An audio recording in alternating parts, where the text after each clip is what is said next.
All right, so there's an interesting topic that often pops up here, and it's this idea of how do we actually measure client success. Now, I will point out a couple of things even before we officially dive into this, which would be the fact that for many different issues, well, I'll phrase it this way: you would think that there is a binary outcome, as in it either worked or it didn't work. And part of why I'm sharing this message around measuring hypnotic success really actually goes back to a very interesting conversation I had a whole bunch of years ago. This must have been 2016, 2017. And perhaps the thing that's helpful to know with this story before you cast any really strong judgments was that it was the psychiatrist who was calling me first on behalf of who would eventually become my client. And the whole thing was, and I'll censor some of this for obvious purposes, that I've got this client of mine who says that he doesn't want to quit smoking. He smokes a lot. And he also bites his nails to the point that they're bleeding at times. He's injuring himself. Could you help him out? To which my obvious response was, well, clearly have him call me because just to be careful here, are these things that are goals that you have for him? And he jumps in, the psychiatrist jumps in and goes, no, he's very clear. This is something he wants to work on. I already brought up the idea of working with you, and I just figured I'd give you a call ahead of time just to screen the idea. And here's the various diagnoses that are also at play. Jason, I know how you typically work, that you'd be working with him just on these specific things. So I connect on a phone call with this guy, and I just ask him directly, tell me more about the smoking thing. He goes, I have called 3 other hypnotists in the area, and they've all told me I'm not going to be successful. I'll censor myself here. I said, that's a rather crappy, let's go with that, suggestion. What's your goal? He goes, I smoke 3 packs of cigarettes a day. And I go, what do you want to be different about that? He explains, I don't really think I have an interest in quitting. I think I just want to reduce it dramatically. I mean, even I can acknowledge that 3 packs of cigarettes, 60 cigarettes a day is a bit excessive. He goes, I want to bring it down to 3. And I go, what's the thing about other hypnotists? He goes, well, I called around and at least 3 other people told me that if I don't completely quit, I'm just going to backslide and go back to the old issue. To which again, I go, remember the thing I said before? He goes, crappy suggestion. He said the other word though. And I go, yeah, exactly. So it's my job to help you to achieve the outcome that you want. And if that's the thing that you're going to do you mind if I ask you a question in a rather provocative way? He goes, I like where this is going. I respond, is it okay if while you go from 60 cigarettes a day down to 3 cigarettes a day, you can perhaps enjoy the hell out of those 3 cigarettes even more than you've ever enjoyed the 3 packs? And he goes, I want to do this. I go, well, your doctor called me ahead of time, mentioned this other thing about nail biting. What's the priority? Not my quote. This guy's quote. Well, his words, I'm not some damn woman. I don't care what my nails look like. I think it's just the smoking thing. You see how sometimes it is beneficial to ask your client, what do you want to change today? What's the thing you want to be different? And I can understand where some would come at it from that angle of all or nothing. But then again, let's look at the category of people who want to change their drinking behaviors. And let's put it this way. Perhaps, yes, there are some people out there, and I'll let you define for yourself exactly what this means. There are some people out there that just, this substance doesn't work for them. Okay? I've had maybe a handful of cigarettes in my entire life. Some of you know this is private, and in this space where I go live and I share things of this nature, it's where often I can get a little bit more personal here, that admittedly I am trying to cut back from a bit of an embarrassing habit. Specifically, not quite cigarettes, but cigars. I am trying to cut back really hard from my 2 cigars a year addiction. Okay, good. Now you're laughing at this. So I share this because sometimes it is, yes, let's put that out there just as an easy definition. There are some people that a specific thing just doesn't work for them. And just, it might have to be for some of the people, some of the time, an all or nothing solution. But then again, here's the guy who calls up, and often it's the quantity of alcohol is where you have to be a little bit more cautious. And he says, as if he was kind of mind reading where this chat was going to go, I need you to hear my entire story before you make any judgments. I go, never heard that one before. He goes, I'm having 6 beers a night. However, they're, what were they, like Michelob Ultra. So we go, and I jumped in. I'm like, I mean, so like alcohol content wise, what is that? Like 2.5 decent IPAs? He goes, maybe 2. I go, forget the alcohol. How much are you going to the bathroom? He goes, that's why I'm calling. And this is the guy who had threatened to go online and leave a review. Jason Linett made me drink on purpose. Rest of the story was the fact that it was just cause it's there. That was part of the routine. And yes, for the age regression purist out there, for the trauma-focused practitioners out there, both therapeutic as well as non-therapeutic, could we just throw in this little idea for a moment that, yes, sometimes there were a series of life events that people shouldn't have had to have gone through that then becomes the reason why they then do a specific thing. And then at a certain point, though, it just kind of establishes as habit. They may have even completely resolved the emotional thing, but now the habit is just the habit here. Going back to the 3 cigarettes a day guy, that was what the process was. And without going into too much personal detail for obvious purposes, one of several diagnoses that this is part of why the psychiatrist reached out first was that one of the most high-functioning obsessive-compulsive people I've ever met. And the conversation went around to, so somewhere in the mind, his reality is built upon creating rules and following the rules. So if he's got a rule that says smoke 3 packs a day, can't we just apply the same principle to 3 cigarettes? The doctor goes, are you going to use this ailment against him? I go, it seems like it would work. And sometimes I wish I'm clever enough to make this stuff up. Psychiatrist goes, can I watch? He was there for the first session. Helped him hit his goal. I will admit, let's say appropriately leading at some points, make up a name here, looking at names that are here. It wasn't Casey, but let's go with Casey.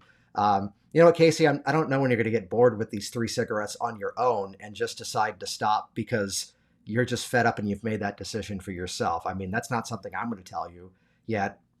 For some people, that's what happens. He goes, yeah, we'll see. It's like 3 or 4 months later, the phone rings and it's the familiar voice and it's, you know what, Jason, I figured I'd give you a call as an update. I kind of got bored with the 3 cigarettes on my own.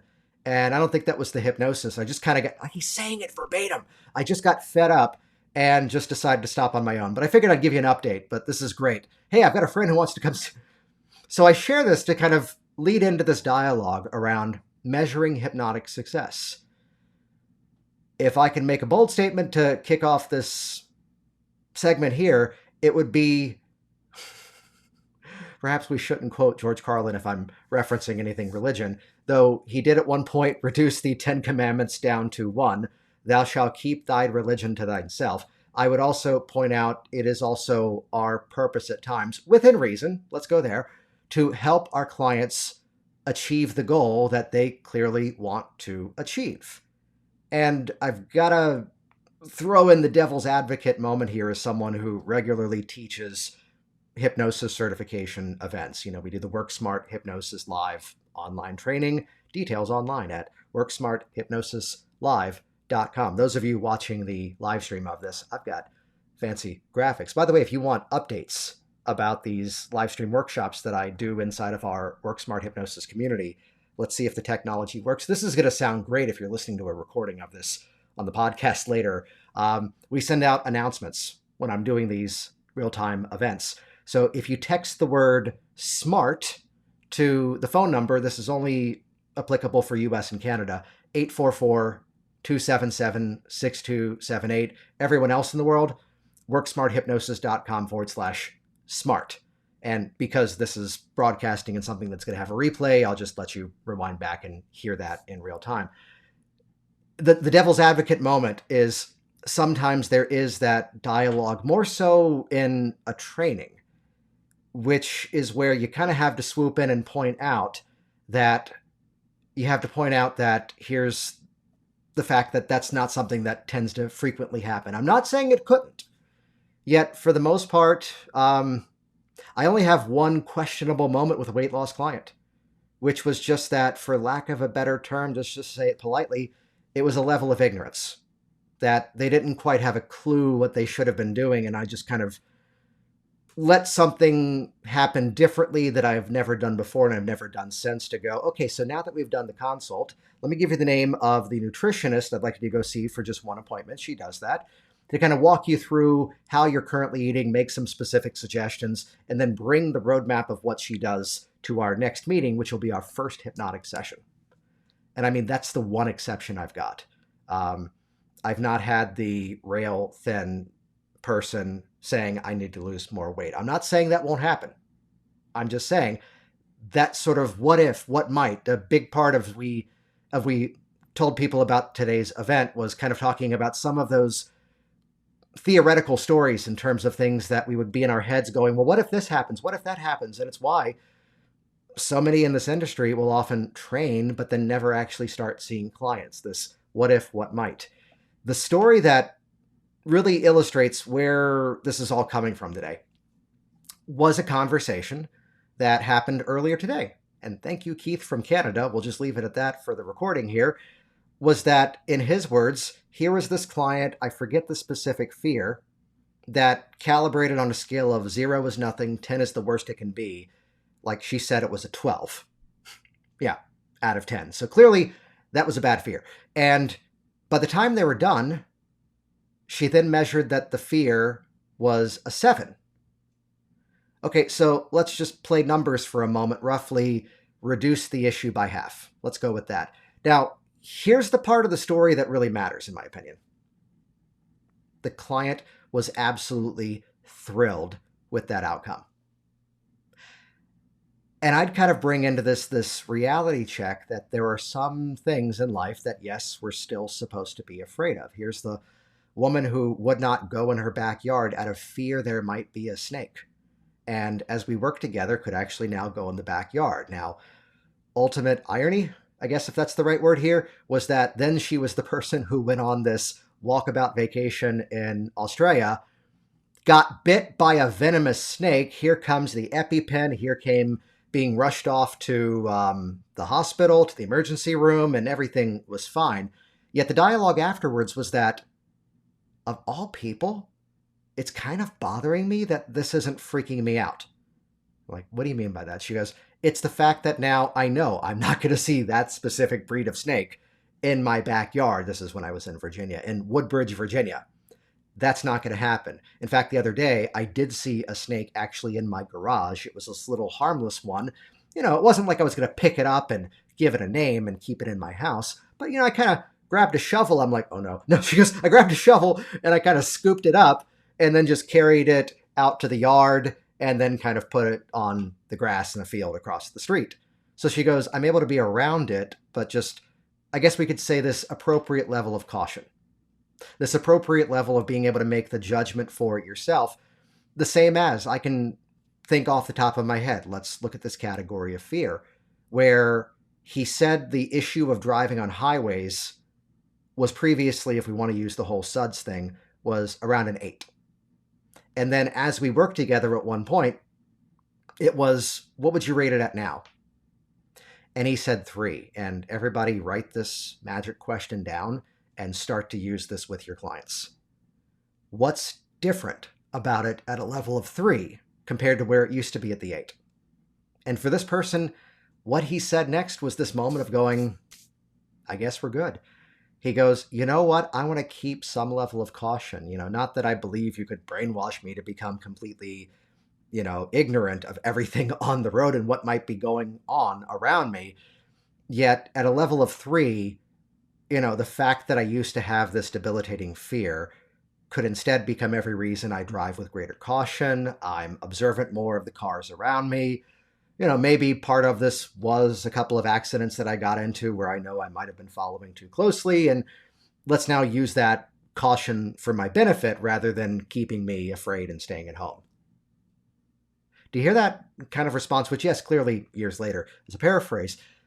But it's where, again, we sometimes hear this dialogue, which I will lovingly point a finger of when it comes from more of the armchair philosopher of what should be, what ought to be. Stop shooting on each other, everybody out there. The other part of this would be the absolutist protocol that this is the one true model and this is the only way that we get results. And if you're not using this method, you're not going to get outcomes.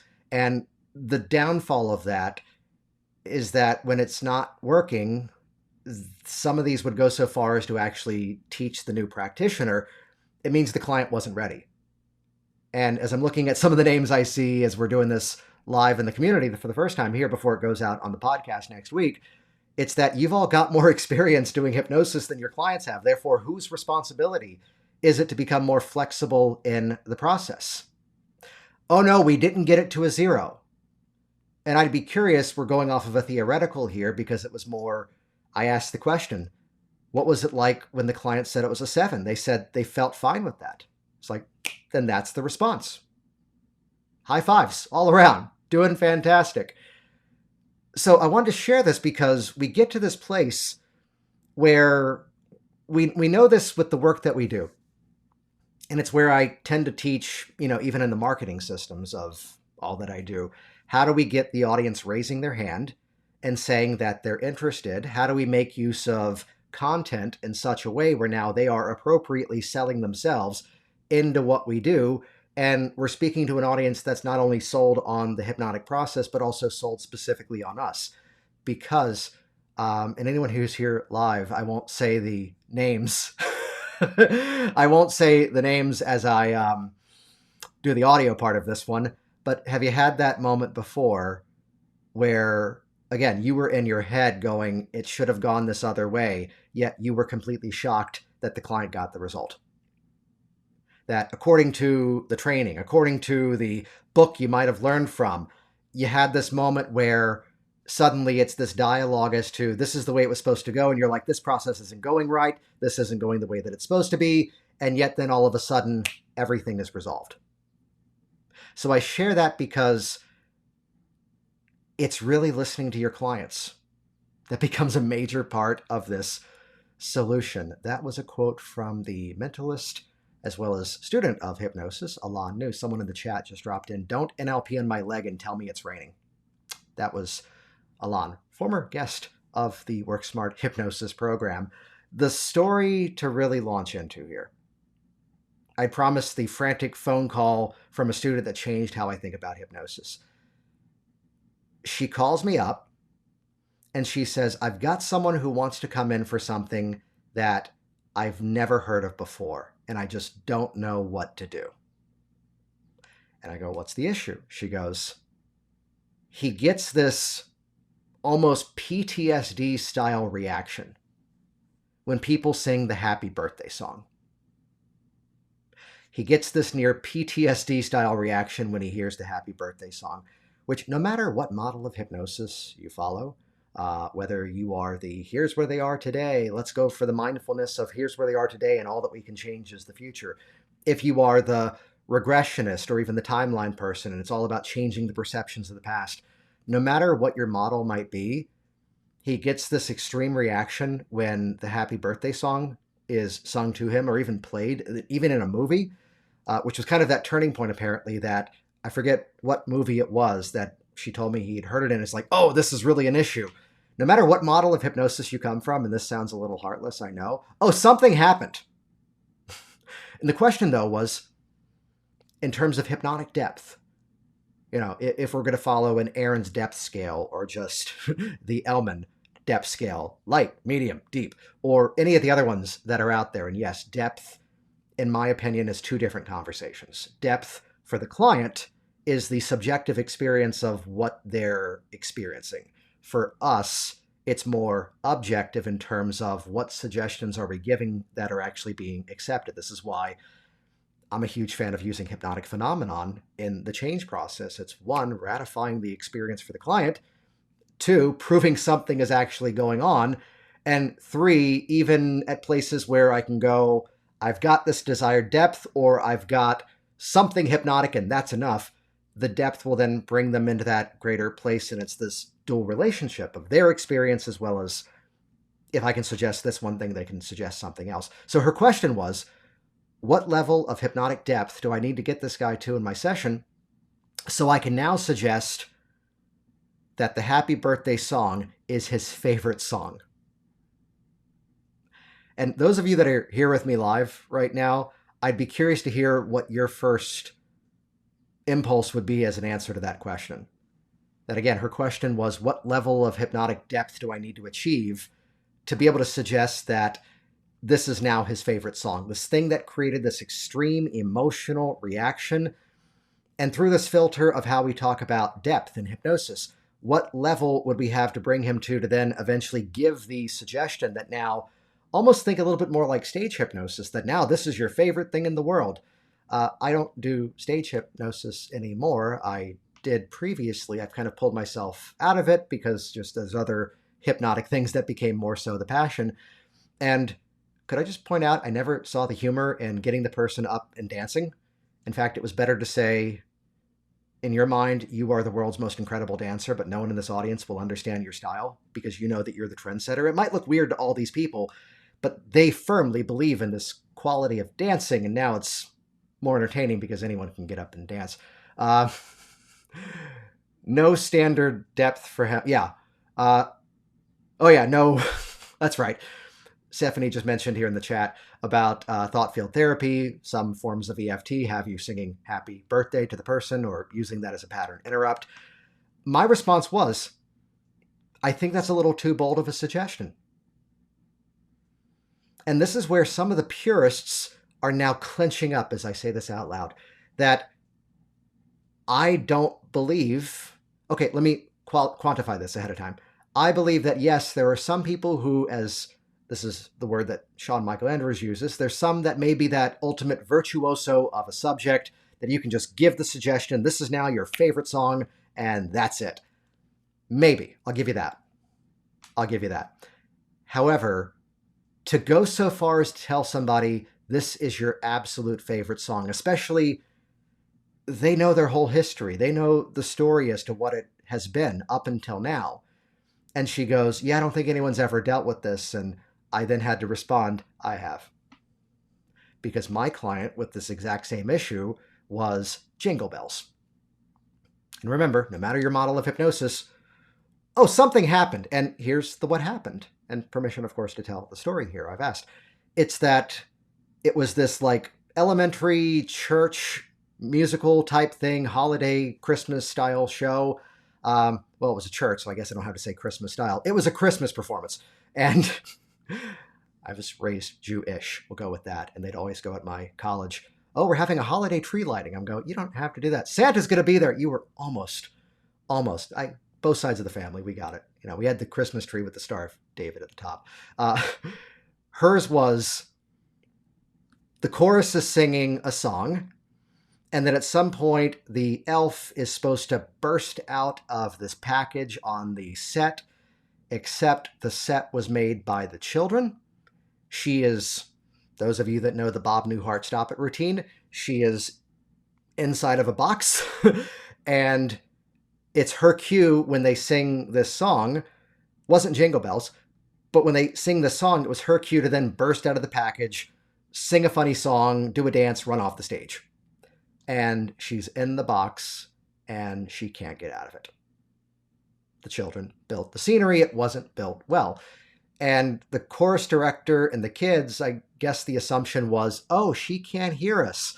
Let's do another song. So she's stuck in a box. I'm getting chills with this one. She's stuck in a box, and let's go with Jingle Bells because we can just keep repeating the chorus over and over, even if you don't know the other five verses of that song. So this is going on and on and on, and little 8 or 9-year-old brain is convincing herself that I'm going to run out of air and die in here. At which point someone finally figures that out, burst her out. They kind of pause the show, calm her down, and they just skip the scene, and it's the rest of the thing. Ever since then, Jingle Bells, not having a good time. And she goes, well, what did you do? I go, well, again, the suggestion that it's now your favorite thing. I made it a point to bring up this previous experience doing stage hypnosis, those of you that might do it, there might be something to steal from what I'm about to say. Teenagers, let's just say children, have a very polarized reaction to modern pop music. They either love Taylor Swift right now or they absolutely hate her. They either love Dua Lipa or they absolutely hate her. They either love the Jonas Brothers or they hate them. I think they all still hate Justin Bieber, but he's not here to defend himself. Kid's doing all right for himself. And so that kind of polarized reaction. So I was made fun of by a high school principal once for using a lot of 1970s funk, a lot of well-known 80s music to high schoolers in the mid-2000s and 2000 early 10s. And it was at that age they would go, I know that song. And it was not, oh, I hate this one. So I bring that really into this dialogue here about how do we measure hypnotic success. And here's the statement that really was this aha in the conversation I had earlier today and kind of why I want to share it with all of you. Sometimes, as people, we have to go through experiences where the most likely of outcomes is that it sucks less. My passion these days is working with people for public speaking. And a side benefit of no longer being in the Northern Virginia, Washington, D.C. area, when I was up there and working with public speakers, oftentimes I would have to ask an important qualifying question. I think you might know what I mean when I ask you this, but like, how dynamic does your presentation need to be? And here was the guy who aged out of the foster care program and was basically doing a one-man show to, in his words, convince millionaires to donate money to a problem that they didn't know existed because they grew up having both sets of parents there loving them. So he had to bring them into his personal story, and whatever the cause was, one day, suddenly it was like anxiety spike when he would get up there and speak. Because I don't have as many government contractors now as clients, how dynamic does your presentation need to be? I work for this government agency and I need to stand there behind the lectern and I need to read the PowerPoints and talk about our findings. How dynamic? Not, said one of them one time. So my passion, we're allowed to be a little bit appropriately picky about what we work on. The ones that I'm the most excited about, and part of now being 100% online and my clients going out of their way to find their way to me, is that I get to spend my time with the ones for that category that truly want to become excited about it. And this is a big part of the dialogue that I put out in what serves as my promotional stuff these days of not just, I'm okay with it now, but now I really enjoy this and I love now putting my presentation together and I'm looking forward to it. And even so, I'm measuring the results that I'm getting. It's now a passion. It's now a thrill of mine. Those are the people that I'm the most excited about working with. And then again, though, yes, can we, with proper hypnotic suggestion, conditioning, bring someone to a place where perhaps the scenario is that they don't feel the needle as it goes in the skin out of a complete fear of injections? Could we suggest the full hypnotic anesthesia? Yes, absolutely. And my model of how we think about hypnosis is that everything can be conditioned. It just doesn't work with my philosophy of this to go, some people are more responsive to others. No, everything can be conditioned over time. Some may just go there faster. But then again, what's the deeper issue with that client? Is it the pain or is it the perception of the pain? Is it the expectation more so of the pain? And for that, can we just take a moment and talk about how at the end of the day, it's still metal shoving into flesh?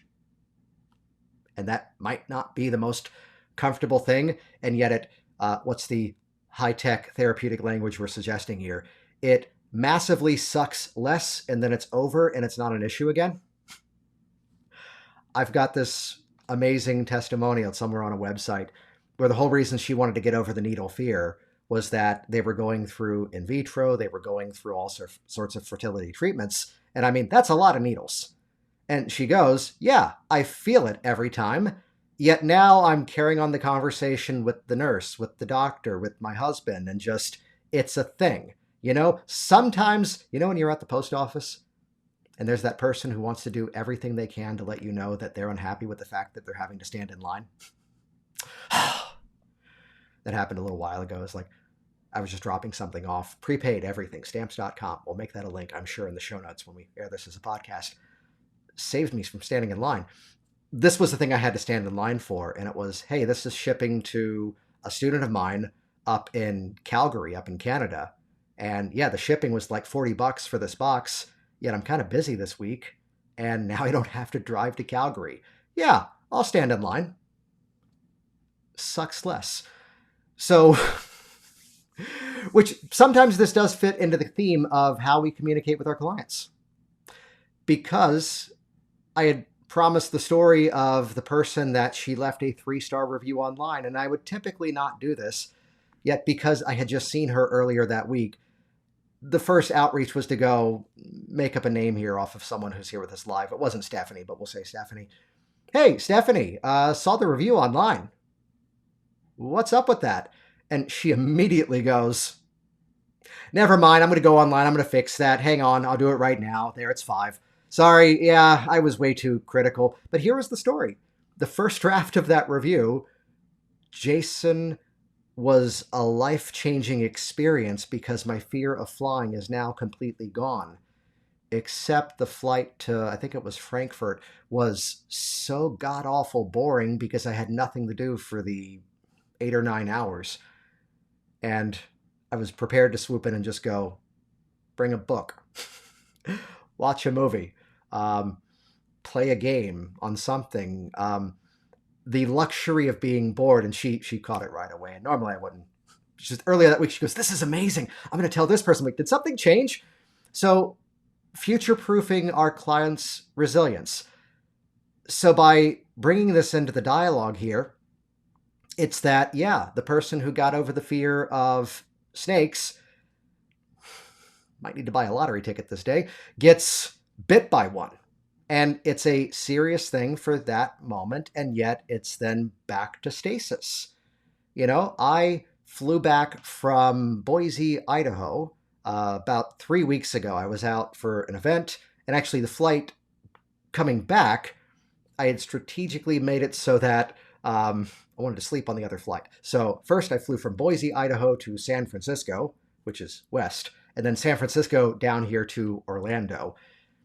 And I will admit, had I not been able to be in a seat where I can see the air traffic, the flight attendants sitting in like those little half jump seats, and as soon as what I'm about to describe happened, I'm sure there were people on this flight that were very uncomfortable with this, yet something about being able to see the flight attendants seated there, bracing themselves, and then one mutters to the other, and I was just close enough to hear it, told you so. As the plane touched down for a moment and then went back up in the air, not until 7 or 8 minutes later did the pilot finally come on and say there was too much wind, we could not safely land, we're going further out so we can safely turn around and then land in a better direction. And mine was only extended by 30 minutes. Got to have the story of, well, this has never happened before. Then again, a friend of mine who was flying back from the same event, basic area, different airline, they were circling in the air for 2 hours before they can get clearance to land. Are there going to be the occasional moments where things don't go exactly as planned? Are there going to be the moments where, even for the public speaker, perhaps the sound quality at the event isn't as great as they would like it to be? The time that I was so excited about a specific opportunity, and there was incredible lighting in this venue, I brought my camera along. I got permission in advance to like do a 2-camera shoot, have a microphone on me, have a microphone aimed at the room. Last minute, I took my cell phone, my iPhone, put it on a little stand off to the side, and I had a 3rd camera now aimed at the audience. And guess what? The lighting was phenomenal everywhere other than the stage. And no one there knew how to redirect the lighting. Former theatrical backstage employee, I'm like, does anyone have a key to the booth? I can go up to the catwalk and, no, we don't have the key. And so I just packed the cameras up and left them in the car. And presentation went the way that it was supposed to, yet still, I'm still in my head at one moment going, oh, that was good. Oh, that's the video that I needed. So I'm sharing this Because this type of conversation has happened many times before. I was told by this person, that means I didn't do the work thoroughly enough. This one said that if they're going after that goal, it means they're not going to be successful. Statement number one, to bring this to a near close, stop it. Statement number two, sometimes, and I say this playfully, though it's absolutely true, sometimes you have to listen to your client. Because it's their opinion, it's their outcome, it's their perspective of the change. Likewise, there will sometimes be those moments where you kind of need to future-proof things and put things into a better context. Here was the person that it was this sort of nondescript desire for change of, I'm just generally a cynical person. I'm just generally, I look for the worst in everything. And that's kind of what I grew up hearing, she says, and just, I want to find more positivity. And holy crap, that happened quickly. It was going wonderfully. And it's like the third or fourth appointment, she's in front of me again as we're kind of working around other things related to this, and just walks in, and just the energy in the room is just down. And I thought this would have been going better. And rest of the story was, she's in the minivan with her two kids in the back. Here's the 18-wheeler who is merging without looking, and the minivan does a full 360, lands upside down in the sort of ditch area between the two highways. No one was injured. The car was totaled. The truckers had good insurance.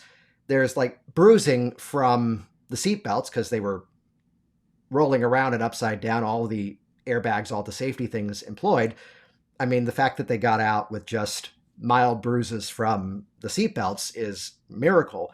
And it wasn't even just the accident. Anyone who's been in even a minor fender bender, the horror that they put you through dealing with your insurance company and then the other insurance company was all this frustration. Well, I pay for this expensive plan that gives me the rights to a rental car, but I have to wait till the other insurance company does an appraisal of the damages, even though my company's already said my van is totaled, but they have to say it's totaled. And until then, I'm having to pay for a rental. And just, this has been such a frustrating week. And I'm like, you didn't die. High five. And that could have been the worst thing I could have said. Yet she burst out laughing and went, thank you, I needed that. And then we continued where we were. So again, maybe this perhaps isn't the most inspirational thing that will land the next keynote of how to help your clients experience life in a way that sucks less. And as we just did this inside of our Work Smart Hypnosis community, those of you either watching this live or perhaps picking up the replay of it, love to hear your thoughts on this. Love to hear your feedback. If you're looking at this over on the Work Smart Hypnosis podcast website as it rolls out, drop a comment down below. And I'll mention a few other quick things before we wrap this up, that this type of live stream workshop is something that we're fitting into the calendar more and more. And to get real-time alerts as these launch, two simple ways to do that. We set up something really cool for those of you in the US and Canada, which is if you dial the number, or if you send a text message with the word SMART, Work Smart Hypnosis, if you send that word SMART to 844-277-6278, that will pop you a message back that will put you on our distribution list when I go live, when a new podcast episode comes out. We're just going to be sending you alerts of that nature to that specific text message list. Or if you're outside of the US and Canada and you want the same alerts, worksmarthypnosis.com/smart will give you the same option there too. And actually, rather short notice, we've already got people, of course, signed up for this, but the next Work Smart Hypnosis live and online training kicks off. I'm recording this live on Friday, May 19th. The next class kicks off Wednesday next week. This podcast episode will come out the day after, though class number 1 stands on its own. We often have people that are jumping in by way of the second class and just becomes the game of, cool, watch the replay, then you're in with us. Richard Nongard joins me once again for this upcoming event. So my style of conversational influence leading to the hypnotic suggestion, as well as using hypnotic phenomenon to ratify the change in real time. I don't believe in fingers crossed hypnosis. I want you leaving the experience knowing the change has occurred.